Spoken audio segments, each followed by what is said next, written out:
Bezrat Hashem, on est arrivé page 38, là on est dans la première colonne en bas. Veze prinat cham libi bekirbi bahagigi kitav esh ad shaya kemat nisraf miribuit laavut. Donc on a vu que David Ameller il était tellement chaud dans sa quand il pensait à Hachem, c'est-à-dire il avait un tel éveil dans son cœur que Mamash il allait brûler de ça. On avait vu que le tikkun c'était Dibarti Bilshoni. On avait vu ça. Rabbi Nathan il reprend, mais il nous l'a dit déjà. Alors, comme on en avait parlé aussi, c'est le gam de Nadav et Avihu quand ils ont ramené leur korban, mais que les massés c'était trop d'itlaavout, c'était ça leur problème, qu'ils étaient trop mitlaev.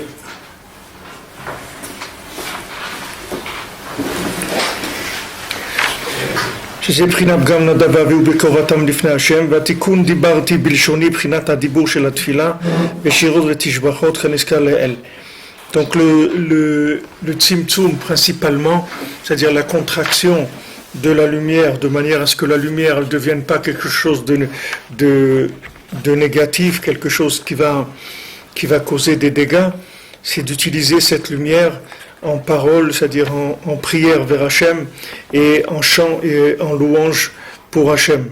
Ça c'est le tikkun de ce qu'on a parlé hier, que les chassidim arishonim ils restaient une heure avant la tfila pour Dafka attirer la lumière très fort, et après quand ils voyaient qu'ils étaient arrivés au maximum de leur de ce qu'ils pouvaient supporter comme lumière en restant dans le corps et en restant dans une notion normale, c'est-à-dire dans une norme. Alors il passait à la prière elle-même, c'est-à-dire au diburim, la tfila. C'est les diburim, les paroles de la tfila, c'est un tzimtzum de ce qu'il y a dans le cœur. Donc c'est pas tellement par ça qu'il faut commencer. C'est-à-dire qu'il faut commencer par la dvekout dans Hachem et le dibour, c'est la parole, c'est le moyen de contracter cette lumière-là d'attachement à Hachem. La parole, c'est pas elle qui déclenche l'attachement. La parole, c'est la contraction de la sensation de l'infini. C'est ça la parole. Donc c'est pas à travers la parole qu'il faut chercher le contact. C'est-à-dire le contact, il doit se faire avec le cœur par une recherche de dvekout. Et quand il y a cette recherche-là, à ce moment-là, on passe automatiquement à la parole qui va être la contraction de cette lumière. Et comme on a dit qu'on va avoir un besoin d'en parler. Ce besoin de parler, il vient d'une sensation très très forte. Donc la tfila, elle commence par la dvekout. Ensuite, la parole, c'est le tzimtzum de cette dvekout-là. Donc on voit aussi que David Ameller, c'est comme ça, c'est un principe général. Donc l'outil de tzimtzum, c'est le dibour. Donc celui qui a de la hitlaavout, qui ressent de l'enthousiasme pour Hachem, il doit utiliser cet enthousiasme pour parler avec Hachem, pour faire des shirot, des tishbachot, des teilim, de l'aïdbodedou, de l'écouter de philot, essayer de mettre cette hitlaavout-là dans des mots. De manière que tout cet enthousiasme il soit effectif, parce que quand il vient dans le dibour, alors ça se transmet en malchut, c'est-à-dire ça devient révélation de la royauté d'Hachem. Tandis que tant que ça reste au niveau enthousiasme, et pour l'instant il ne s'est rien passé encore. Alors il dit comme on a vu en haut, c'est-à-dire c'est quelque chose qu'on avait déjà vu. Tout ça c'est la guerre de contre Aman Amalek, le lien de Purim. כי כל עבודת הצדיק לגלות מלכותו לכל באי עולם, למגדול ועד קטון, מרום כל דרגין עד סוף כל דרגין.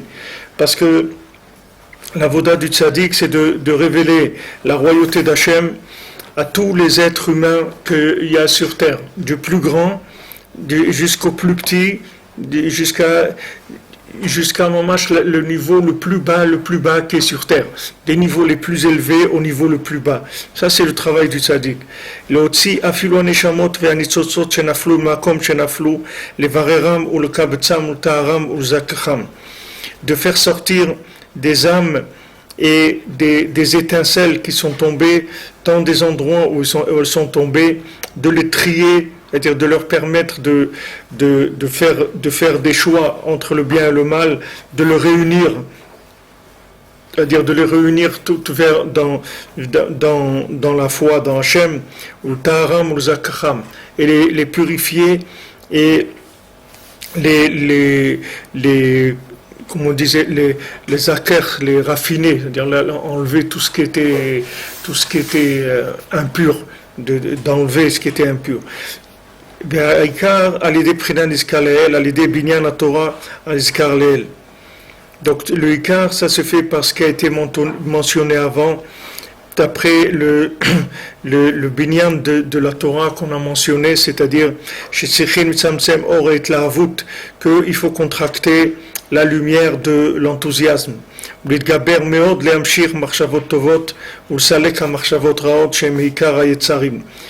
de se renforcer beaucoup pour attirer des bonnes pensées et enlever les mauvaises pensées qui sont le ikar des yetzarim, c'est-à-dire de ce qui va permettre de prendre forme, de donner forme aux choses,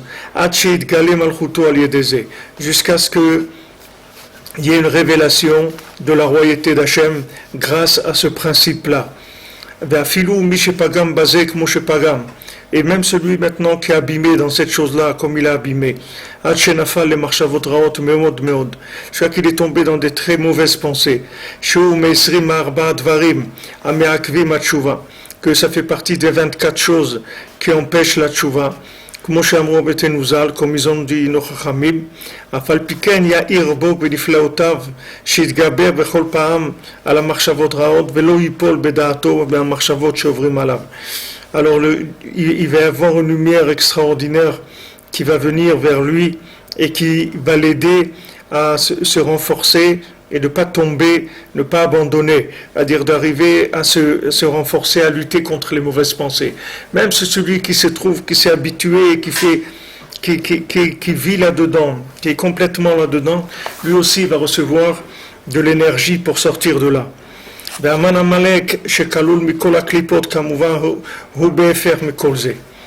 Maintenant, ça c'est le travail du tzaddik. Le tzaddik, lui, qu'est-ce qu'il fait? Il va chercher les éléments. Il y a des âmes et il y a des étincelles aussi. C'est-à-dire, il y a des âmes qui sont des éléments qui sont importants, c'est-à-dire des parties complètes, mais aussi des étincelles qui ne sont pas des âmes complètes, qui sont des parties et qui se trouvent là où elles peuvent se trouver. Elles peuvent se trouver dans des endroits qui sont très très loin. Mais malgré ça, le tzaddik, lui, il va pas laisser parce que c'est une petite partie ou c'est quelque chose qui a l'air insignifiant par rapport au monde, par rapport à tout ce qui a été fait.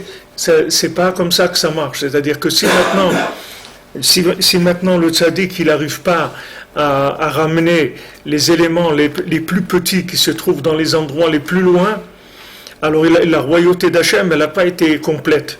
La royauté d'Hachem, elle ne sera complète que quand la moindre chose qui a été créée, elle reconnaisse Hachem. N'importe quelle chose qui a été créée, elle commence à louer Hachem. Comme quand David Ameler, il a fait les Teilim et tout, qui pensait qu'il a fait quelque chose d'extraordinaire et tout. Alors Hachem lui a montré une grenouille, il a dit regarde ce qu'elle fait la grenouille. Il a dit ne crois pas que tu es arrivé tu as un chidouche dans les Teilim. Voilà, écoute la grenouille, je vais voir combien elle fait des louanges à Hachem, la grenouille. Alors si une grenouille elle fait des louanges à Hachem, si les oiseaux, vous entendez le matin, ils chantent pour Hachem, à Koshken, tous les individus qui sont sur terre, qui ont quelque chose qui est en eux, qui est une partie d'Hachem, qui est importante. Et donc le tzaddik, il ne laissera pas ça. C'est pas parce qu'il ne veut pas laisser pour pas laisser, c'est que s'il n'arrive pas à accrocher ça à Hachem, à réunir ça, et à l'inclure dans Hachem, ça veut dire que quelque part, il manque une révélation d'Hachem dans le monde et il va manquer une part de la royauté. Il faut que le roi soit reconnu absolument par tout le monde. Quand on dit Bayom Aoui Hachem Echad Shmo Echad, c'est avec tout le monde. Parce qu'il ne peut pas être Shmo Echad s'il y a des gens qui font pas partie du voyage. Donc tout le monde va rentrer. Ça c'est le travail du tzaddik. Et même quelqu'un qui se trouve très très loin, voilà comme ils ont raconté hier, ce groupe-là de gens d'un cartel de la drogue de je ne sais pas quel pays d'Afrique et d'Amérique du Sud, qui sont... c'est un cartel de la drogue dont le chef il est devenu, il est rentré dans l'église, etc. Après il est devenu un prêtre, après il s'est rapproché du judaïsme et il a 3000 adeptes. Et ces 3000 adeptes, après, il est monté en Israël avec, je crois, 600. Et dans ces 600, il y en a 200 qui sont convertis au judaïsme.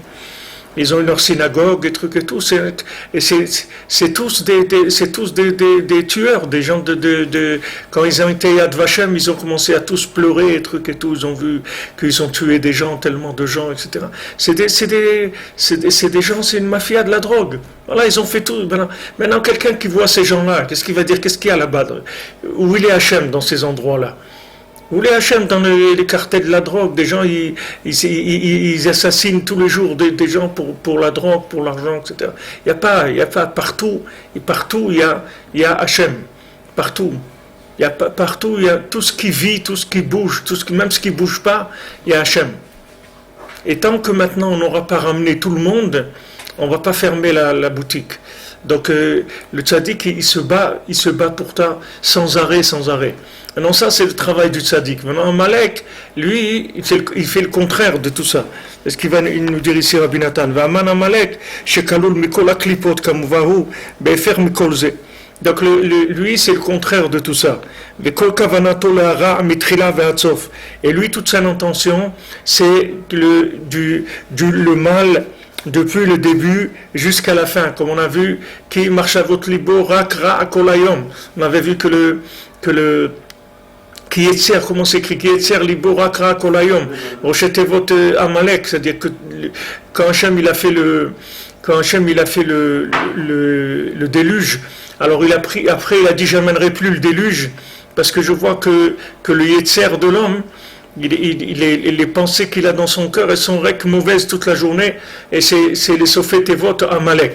C'est-à-dire que là-bas, Hachem lui-même, il a regretté d'avoir amené le déluge, parce qu'il s'est dit, tout le lien du déluge, les Maasé, c'est un coup monté de Amalek. C'est pas... Si déjà Hachem il commence depuis le début de la création à amener le déluge, qu'est-ce qui va rester après? Si dès le début, les premières erreurs, elles vont être tellement comment dire, appréhendées avec une rigueur tellement forte, qu'est-ce qui va rester de l'humanité? Quand les anges ils accusent, alors Hachem il leur dit, mais moi je m'appelle Rachum Vechanoun. Pourquoi je m'appelle Rachum Vechanoun? Pourquoi je m'appelle miséricordieux? Parce que les gens ils vont faire des avérotes et je vais leur pardonner, c'est pour ça que je m'appelle miséricordieux. Donc qu'est-ce que vous venez accuser? Vous venez accuser de quoi? Alors Amalek, son travail c'est ça, c'est qu'il envoie des mauvaises pensées, il essaye de donner des mauvaises pensées, il essaye de pousser les gens dans le ribouille or, et après il vient accuser. Après il monte chez Hachem et il accuse pour détruire. C'est sa technique, c'est comme ça qu'il travaille. וכל עולם אותו להרע מתחילה ועד סוף, כי יונק מהסיגים של בחינת שבירת כלים שהם בחינת מלכי אדום שכלול מכל הסיגים. Alors lui, il est yonek de ces clipotes de ribouille or qui ont eu au moment de la création, du monde. Et ça, c'est les rois de Édom. Je vous ai dit, quand dans le Chumash, c'est écrit, voilà les Malchei Édom, que c'est écrit à les 7 rois de Édom qui ont été sur Eretz Israël. Alors le Harizal, il dit que ça, c'est l'endroit le plus élevé qu'il y a dans toute la Torah. C'est ce passage-là où il dit les noms des rois de Édom. Parce que ces rois de Édom, c'est les clipotes qui étaient avant la Briat HaOlam. Avant qu'il y ait ce Olam-là, c'est les clipotes qui étaient le résultat du Ribouille Or. Quand il y a eu trop de lumière, il y a eu des dépassements. Ces dépassements, ça a créé la clipa de Édom. La clipa de Édom qui est toute la rigueur, c'est-à-dire de Sitrachara, c'est-à-dire tout ce union-là de détruire, c'est-à-dire de détruire, de juger, d'exterminer, d'exclure, toutes ces notions-là, ce sont des notions qui viennent de ce ribouille or là. Le jour qu'il a donné à l'homme de réparer des choses avant la Bria. Mais ça veut dire qu'il a donné à l'homme de réparer des choses avant la Bria. Sinon l'homme il n'aurait pas existé. L'homme il n'aurait pas existé s'il n'y avait pas eu ces choses-là. Il n'y aurait pas eu. Maintenant qu'on est là. Ça veut dire maintenant qu'on est là. Il y a un ta'alir, tu peux pas dire maintenant qu'on est là. Non. Ça veut dire que Adam, il a maintenant comme responsabilité de les taquer, même ces clipotes-là, qui sont avant même de... Mais oui, parce que l'homme, il a été créé malgré lui. Tu comprends? Ça, tu peux pas l'enlever. Mais d'où lui vient le corps pour Adam de les taquer quelque chose avant même sa création? C'est pas difficile, c'est maintenant, il doit juste vouloir. C'est comme des enfants, tu entendras des fois des enfants dire à leurs parents, moi je t'ai jamais dit de me concevoir. Moi, je t'ai jamais dit pourquoi tu m'as fait naître. Quand tu les énerves trop, les enfants, il y a des enfants qui te disent ça. Ils disent pourquoi tu m'as créé. Moi, je t'ai jamais demandé à venir dans ce monde. Alors ça, c'est la position de tout le monde. On est tous comme ça. C'est-à-dire que quand on a un joker comme ça, que quand on est très énervé, on le sort. On dit mais moi, je t'ai déjà demandé de me créer. C'est-à-dire c'est un refus de la vie. Donc tu vois que ça, il faut que tu l'arranges. Parce que si tu n'arranges pas ça, tu peux pas avancer. Parce qu'il n'y a pas de récipient. C'est pas maintenant que tu vas remonter le temps et tu vas aller là-bas et tu vas faire des tikkunim de Mekoubal. C'est pas ça qu'on te demande. On te demande de vouloir ce qu'on t'a donné avant que tu le veuilles. Moi, je parle de la responsabilité, pas de ce que le tikkunim. Je suis responsable de quelque chose avant même ma bria. C'est ça qui est... Tu es responsable. C'est le nishma. Mais tu es responsable du bien qu'on te fait. Comme ça fait partie du bien que je reçois. S'il y a des sigim avant, c'est pour moi. Oui, mais parce que ça vient de ça. Ça vient du gratuit. C'est le gratuit qui... Le Zohar, il explique que la clipa, elle vient du gratuit. Le fait que c'est gratuit, c'est ça qui amène les clipotes. Parce que pourquoi les tzadikim ils disent sonner matanot yichye? Pourquoi les tzadikim ne veulent pas des cadeaux? Ils ne veulent pas du gratuit? Parce qu'ils savent que le gratuit, ça coûte beaucoup plus cher que le payant. Quand tu reçois quelque chose gratuitement, ça coûte beaucoup plus cher que tu vas le payer beaucoup plus cher que si tu l'achètes. Parce que comme maintenant tu le reçois gratuitement, tu n'as pas le vouloir de la chose. Parce que si tu avais le vouloir de la chose, tu mettrais la main dans le portefeuille tout de suite pour acheter. Donc tu ne fais pas ça, tu reçois gratuitement. Maintenant cette chose-là, elle coûte très cher quand elle est gratuite. C'est-à-dire l'homme, c'est quelque chose qui va lui amener du nézek. La gratuité, ça amène...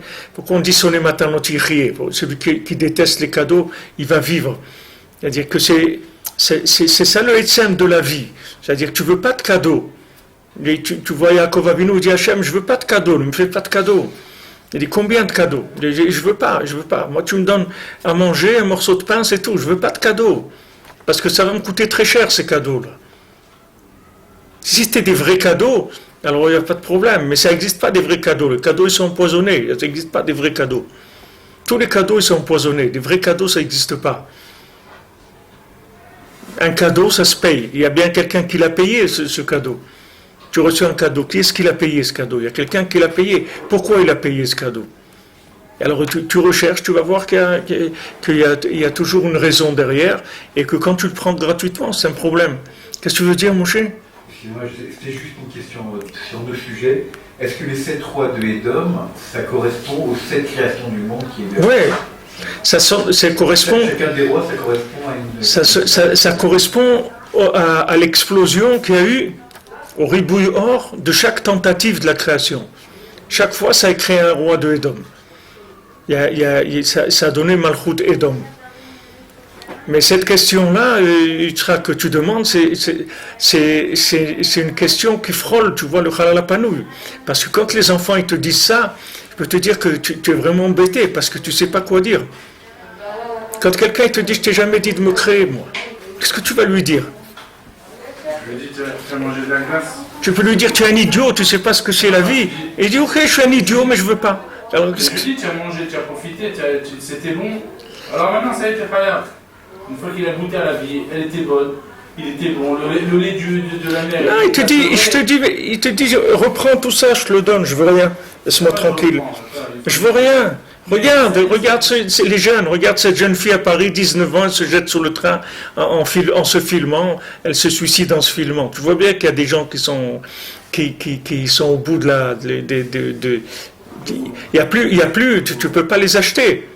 Aujourd'hui, tous ces gens qui s'explosent, et trucs, c'est des gens, tu peux plus les acheter. Tu peux pas, avant, tu leur donnais une bouteille de coca, ou un chocolat, ou un joint, ou n'importe. Aujourd'hui, il n'y a plus, ça y est, tout ça, c'est fini. Et de moins en moins, tu pourras les acheter. Il va sortir des gens qui vont être des idéalistes de la destruction. Et ça vient de ça. Ça vient du fond de la marmite de Édom. Le fond de la marmite de ces clipotes-là, c'est ça, c'est Amalek, c'est-à-dire c'est le rat Gamour, c'est la rage de vivre, la haine de la vie. Alors les gens ils parlent de Torah, et le gars il fait tchouva, il commence à faire des trucs, il étudie la Gemara, tout ça, c'est nifla, mais le gars il aime pas la vie, il déteste la vie. D'abord il faut que tu le réconcilies avec la vie d'abord. Tant que le gars n'est pas réconcilié avec la vie, qu'est-ce que tu vas lui ajouter? Des développements de quoi? Des applications de vivant. Le gars, il ne s'est pas réconcilié avec la vie. Il y a un moment où d'abord il doit être d'accord avec le fait qu'il a été créé et qu'il prenne conscience que c'est un cadeau d'Hachem d'être créé. Tant qu'il y a un refus de ça, tu ne peux pas parler de développement. Tu vas développer quoi? Tu vas lui parler d'application et tout. Le gars, la base même de la vie, elle n'est pas résolue chez lui. Et ça, tu vois qu'on assiste à ces genres de problèmes de plus en plus, parce que ces Neshamot, comme je vous ai dit jeudi soir, ces Neshamot qui sont aujourd'hui, qui viennent mamash du début du néant, c'est-à-dire mamash du début du Halal HaPanui, quand Hachem il a fait le vide d'abord, on dit que Hachem il a fait le vide, et après il a mis un peu de lumière dans le Halal HaPanui. Mais quand Hachem il a fait le vide, c'était presque le vide pratiquement total. Et les Neshamot à nous, elles viennent de ce moment-là, pas après quand il a mis la lumière. Alors c'est des Neshamot qui proviennent du néant total. Donc elles ont toujours tendance à partir, à disparaître. Et c'est pour ça que Rabbeinu dit il n'y a pas d'Iyush, il y a pas, parce que c'est des Neshamot, elles ont tendance tout le temps à aller vers la disparition, elles veulent pas vivre, parce qu'elles viennent de ce moment-là. Si tu veux, c'est la première chose qui a été après tous ces rois de Édom, tout ce ribouille or, etc., qui a eu que ça a explosé plusieurs fois. Il y a le début mamage de la création, c'est le vide de l'infini. Et les Neshamot qui viennent du vide de l'infini, c'est pas comme les Neshamot qui viennent de quand Hachem il a remis sa lumière à petite dose dans le fini. C'est pas pareil. Tu vas voir des gens, tu vas voir par exemple des gens manger. Ça c'est quelque chose, si tu viens, c'est une Neshama de là-bas, c'est des images que depuis que tu es enfant, tu les as dans ta tête. Tu vas voir des gens manger avec un plaisir, tu vois, avec un sourire sur le visage, que tu sais que toi, jamais tu pourras faire ça. Jamais tu pourras avoir une satisfaction d'un repas comme ce bonhomme-là, qui est en train de manger maintenant. Jamais. C'est des images depuis l'enfance, moi j'ai ça. Que tu vois des gens manger et tu dis ça, c'est comme on dit ou lui ou moi. Mais il y a quelque chose qui ne marche pas là-dedans. Parce que ce genre-là de plaisir-là, simple, tu vois, qu'un bonhomme il est à table, il mange, il est joyeux, il sourit et tout, ça je ne pourrais jamais arriver à ça. Je ne peux pas. Si tu m'habilles ça, donc c'est une Soudat Shabbat, Soudat Yom Tov, et qu'on est avec des amis, qu'on parle de Torah, et que truc et tout, qu'on danse, peut-être je vais arriver à quelque chose qui va un petit peu me sortir.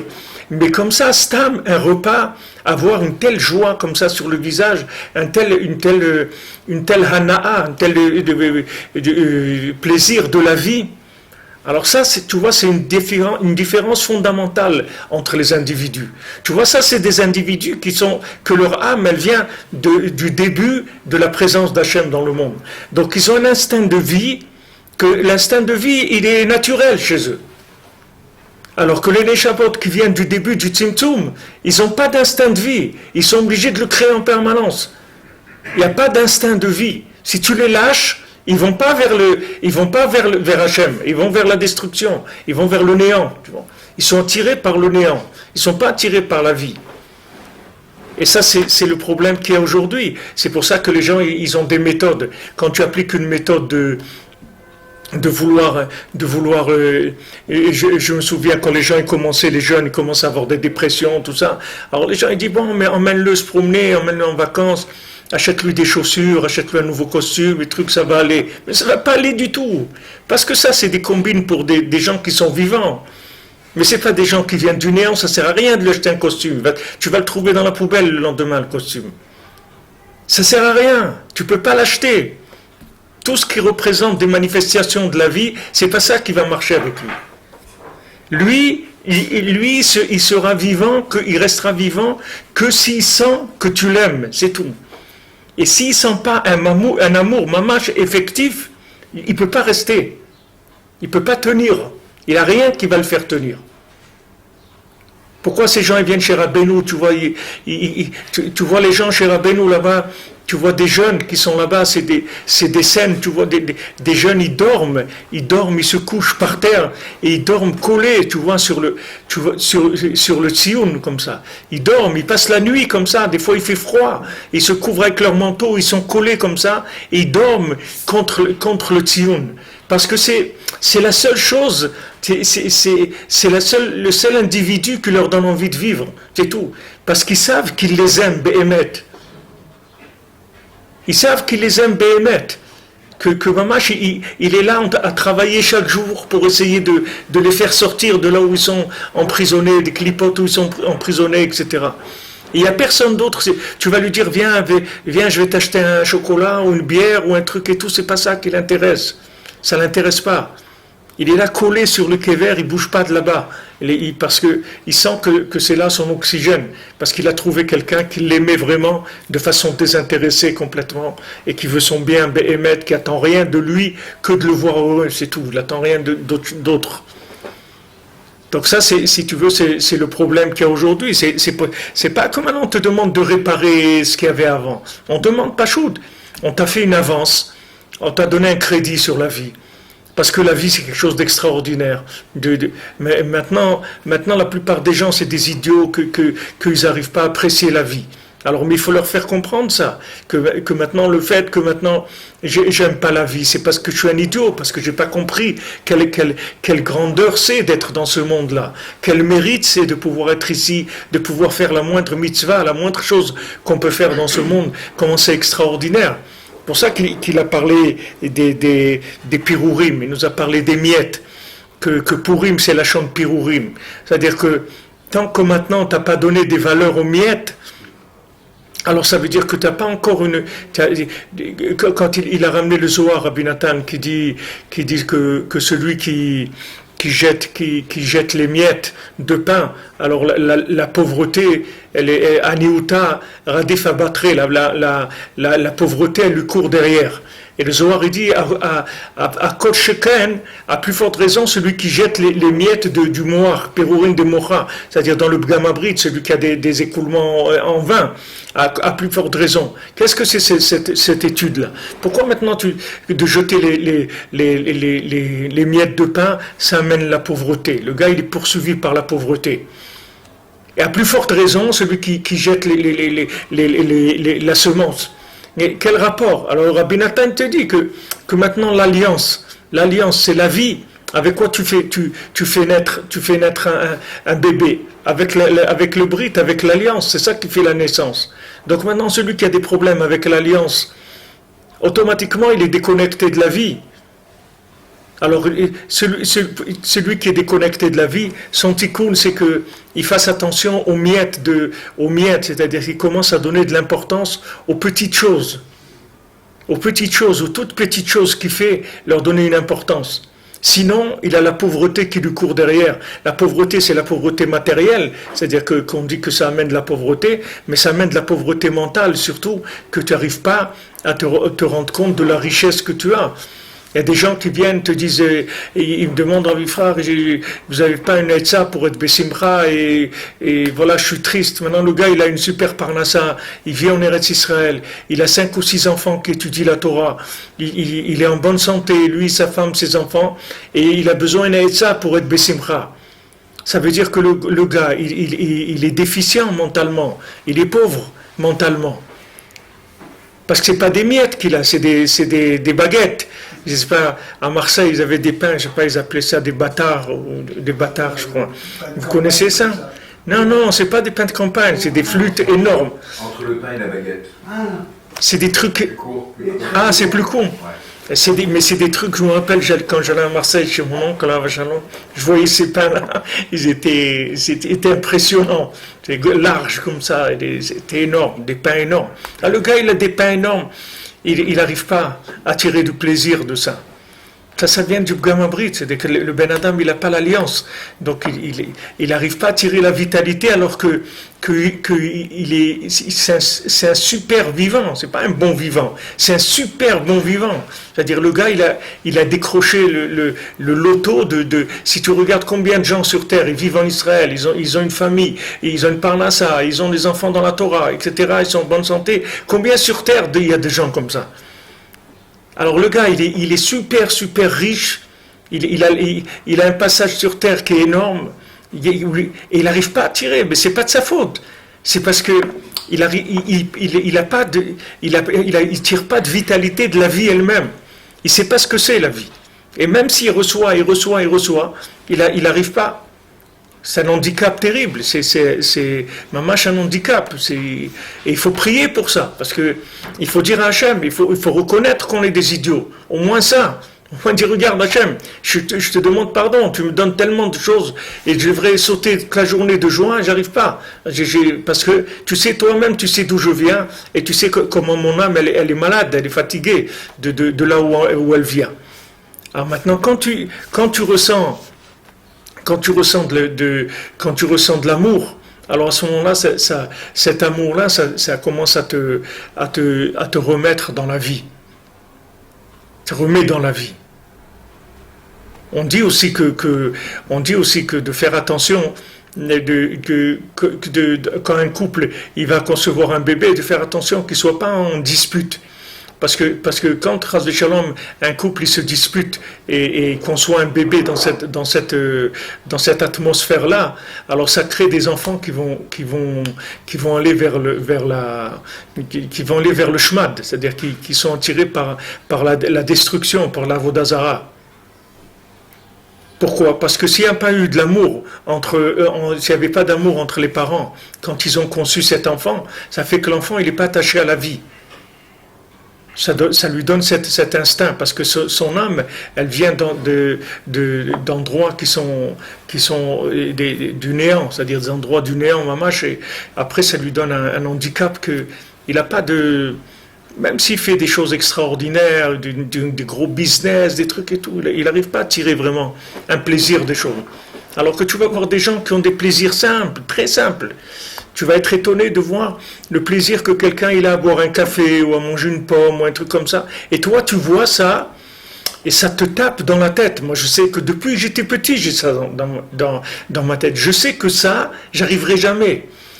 À boire un café avec un tel plaisir, j'arriverai jamais. Je peux pas. Ok, je vais boire un café, mais comme ça, que la personne, tu vois, ma mâche, elle kiffe comme ça de boire son... J'arrive pas, je peux pas faire ça. C'est un handicap sur des choses simples, tu vois. Et là-dedans, tu le vois. Et quand tu es un enfant, tu vois déjà ces choses-là. C'est des choses que tu captes, que quand tu as 4-5 ans, tu captes ces choses-là. Tu n'as pas besoin d'être un adulte. Ça ne passe pas par la réflexion. Parce que l'expression de la joie de quelqu'un, c'est pas quelque chose qui passe par la réflexion. Tu vois quelqu'un qui est joyeux de ce qu'il est en train de faire. Et tu vois que toi, tu n'arrives pas à tirer une joie de ces choses-là. Ces choses simples. שעיקר השבירה היה מריבוי אור. כי זה ידוע בעץ החיים בעניין מלכי אדום, שעיקר השבירה היה מריבוי האור. Que maintenant toute la shvira, tout le fait que maintenant les mondes que Hachem y créait, ils étaient en train de se détruire, ça venait de trop de lumière. כמו שהתחיל ספר עץ החיים בזה כשעלה ברצונו. Quand il commence comme ça le Sefer Etz HaChaim, que le Etz Chaim, que quand maintenant il est monté dans la volonté d'Hachem, c'est-à-dire quand Hachem il a voulu créer le monde, Haya Or En Sof, la lumière elle était infinie, Velo Haya Makom Lebriat Haolam, il n'y avait pas d'endroit pour créer le monde. Vetzimtzem, à ce moment-là, Akadosh Baruch Hu, il a été Metzamtzem, au Meribouya Or a été Shvirat Kelim. Maintenant, du trop de lumière, il y a eu la destruction des récipients. Shem Prinat Malche Edom Shemetu. Ce sont les rois de Edom qui sont morts.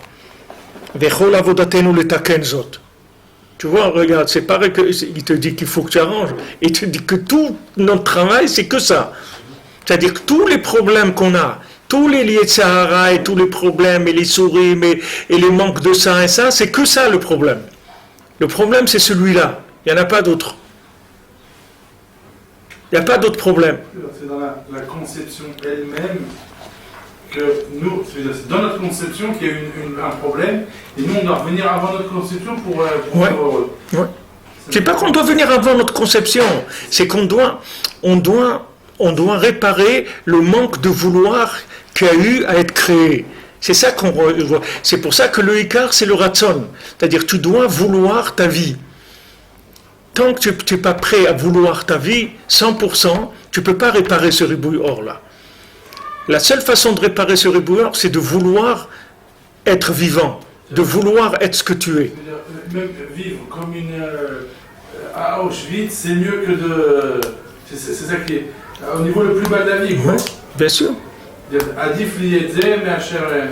Même d'être conçu, même quelqu'un qui est conçu uniquement, qui naît et que Chas v'Shalom il meurt à sa naissance, c'est un tikkun énorme déjà. Rien que de venir dans ce monde, c'est un tikkun extraordinaire.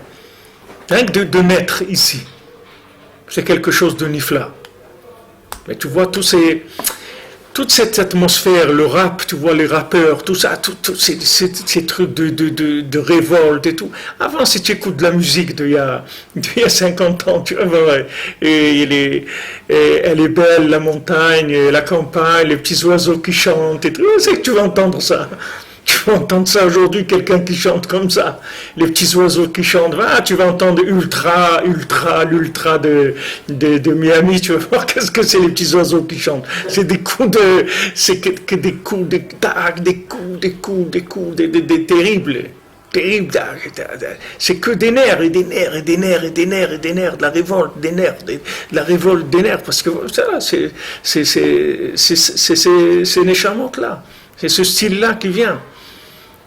Aujourd'hui, tu vois un gars, une chanson même pas 50 ans, même moins que 50 ans, il y a eu 40 ans.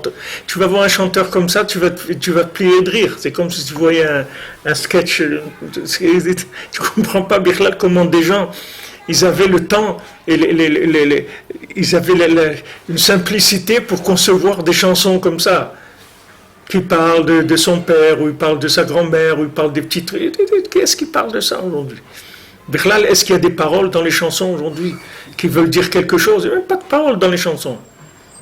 Il n'y a rien, c'est que des coups, des nerfs, c'est tout. C'est là où on est.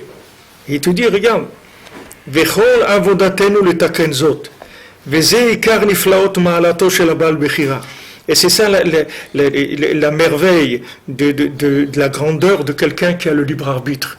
Tout ça, tout ça, tu vois, là, tu vas comprendre qu'est-ce que c'est le libre arbitre avec ça. Tu vas savoir comment c'est grand le libre arbitre. Parce que il faut que tu arrives un jour si tu veux, à te substituer à Hachem et à être toi-même le créateur du monde, le créateur de ta vie. C'est-à-dire, quand la dame, il doit dire l'onivra olam et la bishvili, le monde il a été créé pour moi. C'est-à-dire que il dit, alors Rabbeinu il dit, donc il faut qu'ils soient metaken le olam. Il dit, comment moi je vais réparer le monde entier? Oui, tu vas arriver à un moment où tu vas devenir toi-même Kavichol, le créateur du monde. Pourquoi? Parce que maintenant le monde il va passer d'une réalité virtuelle à une réalité réelle, parce qu'elle aura été voulue. Tant que maintenant le monde n'a pas été voulu par les individus, c'est une réalité virtuelle, c'est pas une réalité voulue. Maintenant que les gens le veulent, à ce moment-là c'est une réalité mamash concrète. On passe dans la vraie, ça c'est la grandeur d'un Baal Bechira. Que quelqu'un avec le choix, avec le libre arbitre, il peut arriver à être lui-même le créateur du monde. Parce que le Maaseh, après la discussion avec Hachem, autant que maintenant il y a le côté absurde du néant, de dire j'ai jamais voulu être créé, donc qu'est-ce que je fais ici? Donc le monde il sert à rien, parce que le Maaseh, tu vois tout ce que tu as fait, eh ben ça m'intéresse pas, parce que j'ai pas envie d'être créé. Ça c'est le côté de l'absurde du néant, mais il y a l'autre côté que le jour où tu arrives à vouloir la vie complètement, à 100%, là tu deviens le substitut du créateur. Parce que maintenant, c'est toi qui as permis au monde d'exister. Donc tu peux venir devant Hachem et dire Hachem, c'est grâce à moi que le monde existe. Parce que si je ne voulais pas que le monde existe, tu sais très bien qu'il n'existerait pas. Parce que tout ton projet, si j'étais pas là, et pour le vouloir, et pour l'aimer, et pour être d'accord que moi-même je l'aurais fait si j'avais la possibilité de le faire, alors ton monde, il n'a pas de valeur. Ça donne une raison d'exister à chaque chose. Ouais. C'est pour soi voir chaque chose, c'est bien que c'est là, c'est bien que c'est... C'est-à-dire que tu deviens toi-même. Quand Hachem me dit que vous êtes t'es créé ami et la aimi, c'est pas mon peuple, mais c'est avec moi. De la même manière que moi j'ai créé avec ma parole le monde, je veux aussi que vous créez le monde avec votre parole. Comment tu vas devenir un créateur du monde avec ta parole? C'est que quand avec ta parole, ça sera des louanges et des chants sur la vie que Hachem il a donné, sur tout ce que Hachem il a donné, sur la Torah qu'il a donné, sur tout ce qu'il te donne quand tu fais une bracha, tu as de la simcha. Rabbi Chaim Vital il dit que tout ce qu'il est arrivé dans le Ruach HaKodesh, c'est uniquement parce qu'il faisait les brachot avec simcha. Toutes les brachot qu'il faisait quand il mangeait, il les faisait besimcha. C'est ça qu'il a amené à toutes les asagot qu'il a eues dans la Kabbalah.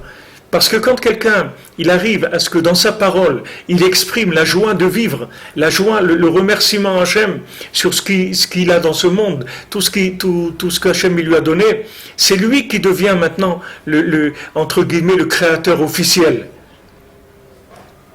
Hachem, ce qu'il a pu lui faire, c'est que lui proposer, c'est tout. Mais le créateur officiel, c'est lui. C'est comme l'éducation. Toi, tu éduques un enfant, mais tu vois bien qu'à un moment, il faut que tu le lâches.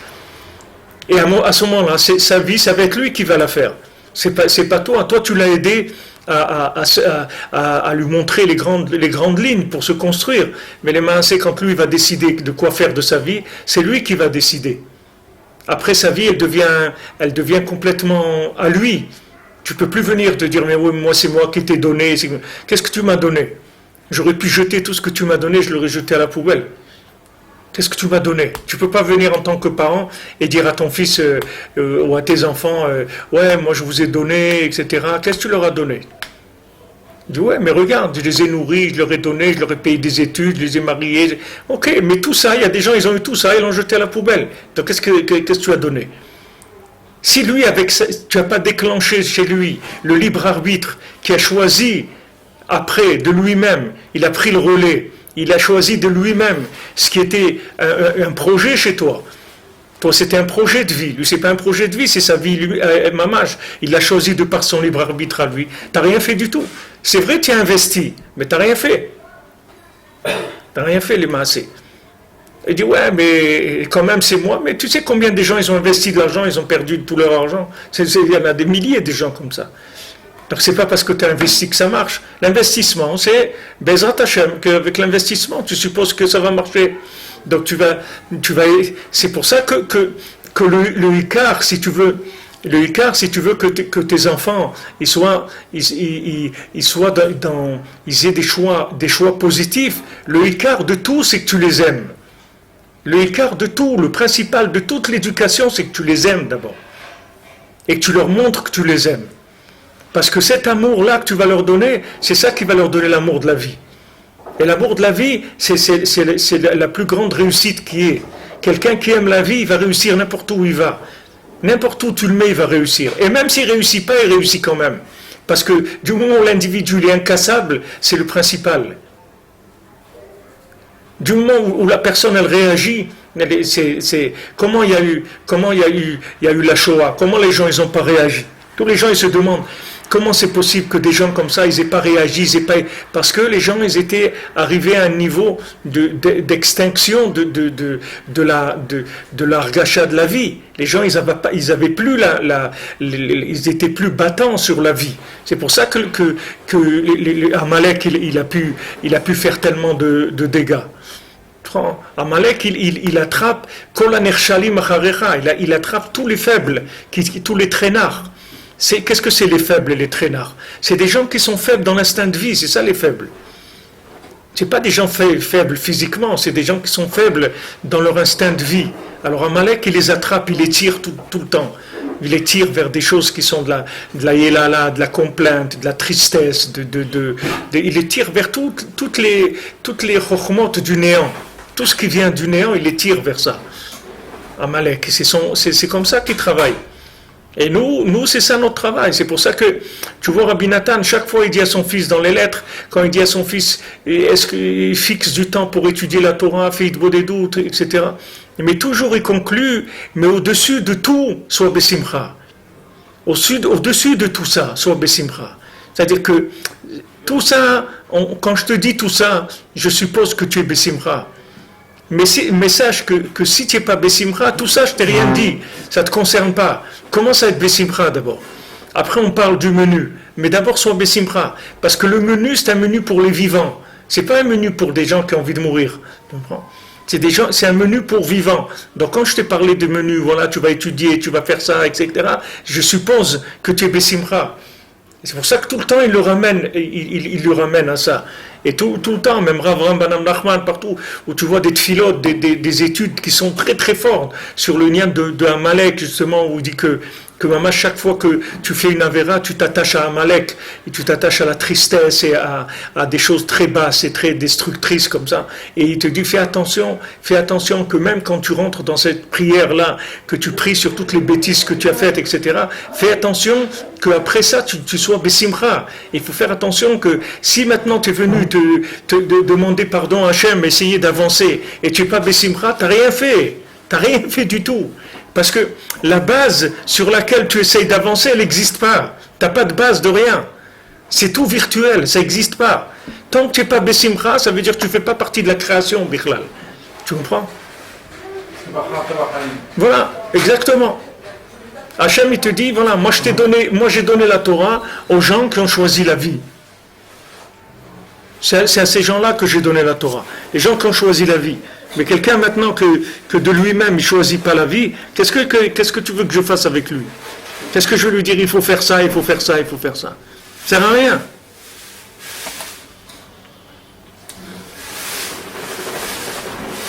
Bon, il est 1h10, on va libérer. Bonne journée à tous, à toutes. On continue demain.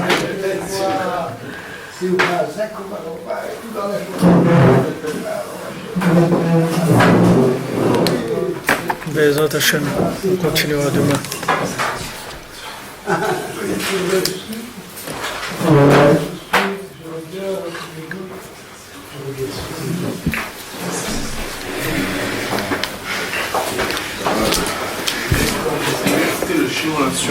le passage précédent. Là. Ouais. Je sais pas pourquoi, j'ai pas du tout.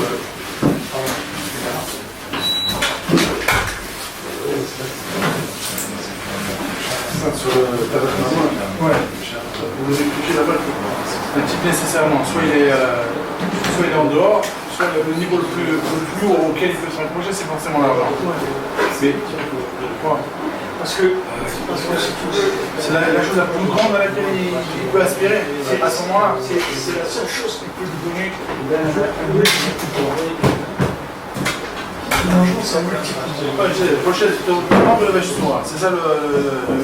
C'est-à-dire que maintenant, le gars qui est connecté sur la chaîne, il n'a pas besoin de multi-pouvoir parce qu'il est connecté sur la chaîne. Donc ça met son pouvoir à lui, il va être à sa place, il va être bien. Celui qui a été programmé dans le but, c'est-à-dire qui a perdu le lien avec la chaîne, son pouvoir, il n'est plus alimenté par la chaîne parce qu'il a été programmé dans la lien. Donc il va chercher des formules qui donnent des multi-pouvoirs. Et qu'est-ce qui donne les multi-pouvoirs? C'est l'argent. C'est ce qui lui permet d'aller là, de là. Le rap est dans une génération où on veut rester à Kol Bekora. L'argent, c'est la même chose, c'est rester à Kol Bekora. On peut accrocher sur. Comment ils ont fait les médecins? Ils étaient les rois de la sorcellerie.